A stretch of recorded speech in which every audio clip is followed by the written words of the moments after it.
Today I am bringing you guys one of the most requested videos of all time here on the AJ Analysis channel, and it's all about this guy, Isak Hansen-Aarøen. So first things first, I guess, who actually is Isak Hansen-Aarøen? Well, he is the 19-year-old Norwegian midfielder currently playing in the Manchester United Academy, where he has now been for 4 years, joining the club at the age of 15. At his previous club, he actually played in the first team, which might show just how talented this young man is. And like I've said already, this is a midfielder, someone capable of playing almost any role in the midfield due to his wide skill set. Now, in my opinion, the young Norwegian can play literally any role in the midfield. He can be the 6th, the first phase receiver, dropping deep to help his defence play out from the back. He can also play as an 8, receiving the ball a little bit higher, applying a change of pace to the game, allowing his side to move the ball forward. And also, if you want him to, he can play as the most advanced midfielder, with a real creative emphasis on his game and his ability to create chances for teammates in the final third. But in my opinion, I think his future lies in the 8 position. Now, the main reason why I think he will be an 8 in the long term of his career is because, as I've said a couple of times already, he is so well rounded and he can do a little bit of everything in possession. So for example, playing in this 8 position, he can drop into the first phase and be press resistant, receiving the ball with his back to play, looking to drop the shoulder, get on the turn and allow his team to escape pressure, something which the Manchester United first team actually lacks really outside of Kobbie Mainoo in the midfield, but we can see in a clip like this just how good he is at doing this. Now on this occasion, I don't actually think he should receive the pass. In my opinion, his teammate has put him in a spot of bother. However, Isak has quick reactions and reflexes to quickly get the ball under control. He then uses his body brilliantly to manipulate the opposition, allowing him to turn out of pressure and carry the ball forward. And that is certainly something which this United team could do with, and it's something which I think Isak really excels with, this ability to change tempo in the first phase, evading the press. Of course, Isak being a midfielder is also very, very good with his passing. Short, medium or long range passing, he is very tidy, very technical on the ball and has excellent technical empathy. Now what do I mean by this? This means that when he is passing the ball to a teammate, he is considering what foot they want to receive the ball on, how fast they want the pass to be, what area they want the pass to be, does it need to be in front of them, behind them. Real good technical empathy. Always giving his teammate a pass which is nice to receive, and that's a real strength for such a young player to already have that understanding. It's a great sign. In terms of other skill sets I like of his, it's his ability to receive the ball on the back foot. And this is why I think he's more of an 8 perhaps rather than a 6. Now what do I mean when I talk about receiving the ball on the back foot? Well, I'm talking about being in a side-on stance like this and letting the ball roll across your body before taking your first touch. Now the benefit of this is, let's say this guy here is trying to cut out this pass or is trying to track this pass. As the ball rolls onto your back foot, if you let it go towards your back foot, this defender naturally tracks back that side. If you then take an aggressive touch here, which brings you back in this way, it's so difficult for the opposition to change direction with you. And this is something which Hansen-Aarøen is really good at. Receiving that ball on the back foot, changing direction, and giving himself more time on the ball.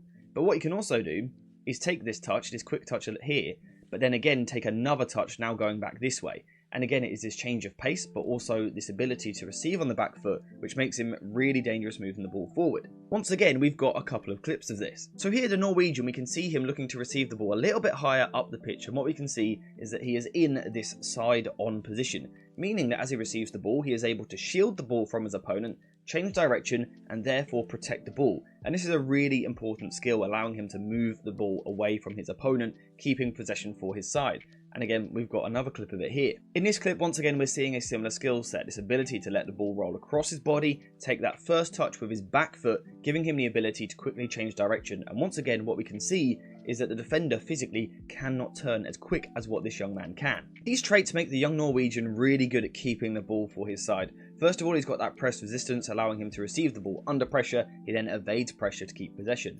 After that, we've then seen technical empathy with the way that he passes the ball, giving his teammates passes that they want to receive, once again helping his side to keep possession. We've also then seen his ability to move the ball forward, receiving on the back foot, carrying the ball further up the pitch. But what I like next is his change of pace. And he isn't, athletically the most impressive player. He's not got a crazy burst of acceleration. He's not super powerful. He's not super quick. However, what he does once again is manipulate the opposition.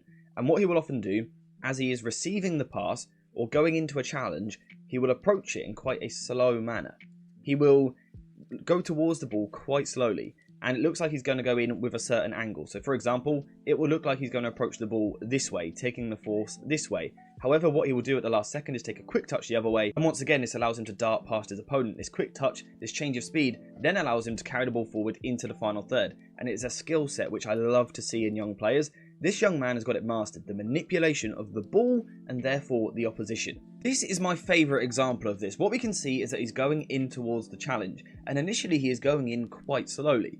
And what you can see is that based on the shape of his body, we would assume that he is going this way, that the force is going to take the ball in this direction, and the opposition assumes just as much. However, at the last second, Isak Hansen-Aarøen switches things up with a little touch moving in the other direction, and what we can see now is that the opposition defender is completely off balance. He simply has no chance of reacting this quickly, and once again it allows the young Norwegian to carry the ball forward, and this is super dangerous for him. It allows him to quickly change the speed of the attack, and when you do that, you really unsettle position defence. Having done all of this work to get into the final third, we then see creativity from this young man, and a real eye for the pass. Now, he isn't someone to force the ball into the final third if he doesn't think the pass is on. You know, he's not one of those players which just spams the ball forward or spams crosses into the penalty area.